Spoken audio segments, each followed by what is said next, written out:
Because an item is trending does not mean you need it. I posted a picture on Instagram, and this is the comment I got, as you can see, saying that if I had a particular type of shoe, everything would have been perfect. Now, this is a challenge we have when we think of a wardrobe based on quantity and trending items. And in today's video, I'm going to be sharing three tips to focus on when building your wardrobe. Now, going back to the comment I received, I don't know if this particular shoe would have made any difference, but I believe that when I posted this picture, fillers were really on trend. Personally, I don't think I would have still selected a filler even if I had it over this item, but I guess everyone's style preference is different. But let's get into the three tips. So first tip I would recommend is thinking of timeless pieces over trending pieces. What are timeless pieces? Timeless pieces, clothing pieces that never go out of style.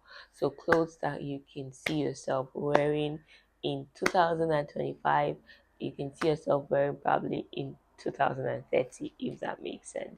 Whereas trending pieces are pieces that they just last for an amount of time. So let's say, for example, now this summer, we find out that let's say what is it like, let's just say skinny jeans are in vogue, but then by next year summer most people are like, yeah, I don't want to wear skinny jeans anymore, if that makes sense. So that's what we consider as trending pieces. And so what would you classify as timeless pieces? I would say blazers are items that have been around for a while, and you can use them in the summer, you can use them in the spring, you can use them in fall, you can use them in winter, and I don't think blazers are going anywhere anytime soon. Another timeless piece we can think of are jeans. Like, jeans have been OG, like, if you get my point, like they've been here for a minute, and we're just having different styles come and go, but like that's one item that you can never ever go wrong with. So this is an example of like different items that you can have in your wardrobe that I would consider as timeless pieces. For and trending pieces, I would say something like filler. And going back to the comment that I posted, I don't know if I would have gone for filler even if I had it, but I would say that's a typical trending piece because it was trending that time. People technically still wear those shoes now, but you don't see them as much as see them like in, I think that was back in 2020 or like 2021, if I'm not mistaken. So that's what I mean by trending. Like, after a particular season, you hardly see people wear them. Although I think that's something that's still around. That's what I would consider as trending pieces. And I would highly recommend you think of your wardrobe as something that's evergreen, that through different life and season, you can still pick up an item to wear it. Second tip I would recommend is quality over quantity. Now, I know that this one is kind of where a lot of people have challenges because I know that budget, fashion isn't cheap. The prices are going really crazy these days. I mean, good crazy, I would say, but I know that because of lifestyle, people's budgets, it can seem like, why am I spending a lot on just a piece of item? However, if you think about it from an angle of cost per wear, you find out that you're actually spending way less when you buy quality items that tend to be pricey than just buying items just because they're cheap and then you rack them up in quantity. If you buy a sweater that's $200, you can see yourself wearing that over like how many winters.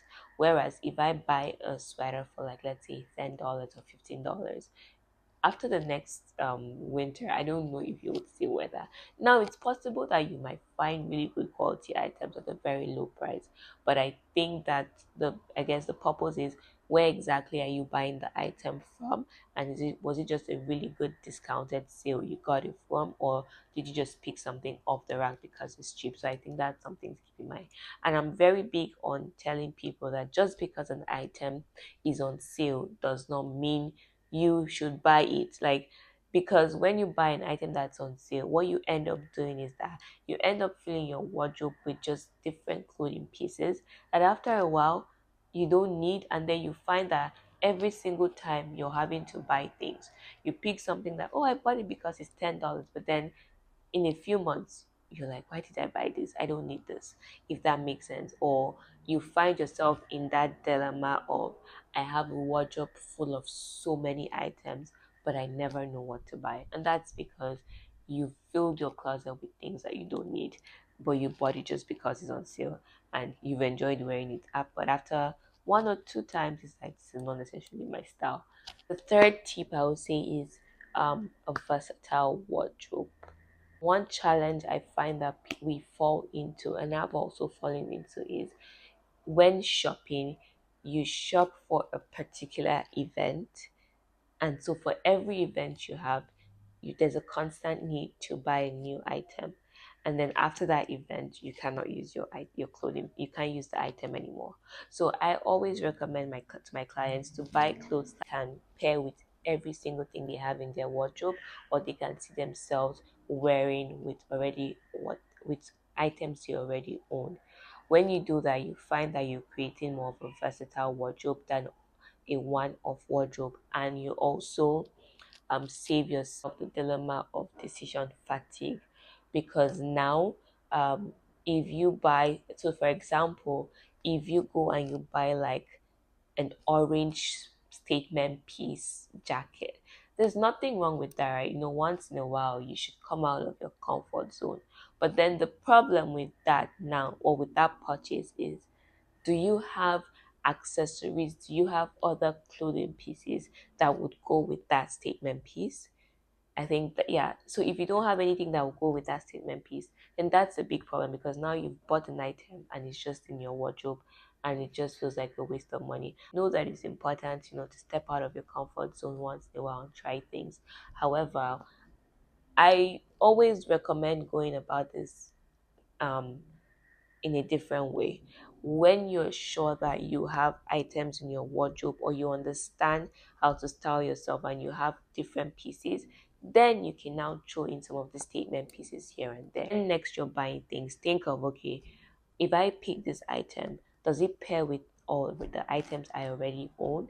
If yes, then yeah, this is a good addition. If not, I recommend don't buy it until you're sure you can use it, and you can use it in so many ways. These are the three things that I would keep in mind when building your wardrobe. Now, I want us to remember, as I said earlier, that the word perfect is subjective to every person, and it's subjective because we have different lifestyles, we have different style preferences, we also have different body types. So these are all things that play into factor um, of what would make our wardrobe, I guess, perfect to us. So I hope you find these three tips helpful. And I know that summer is coming to an end and fall season is starting soon. However, before you buy anything for fall, make sure you focus on these three things to help you create your own perfect fall wardrobe.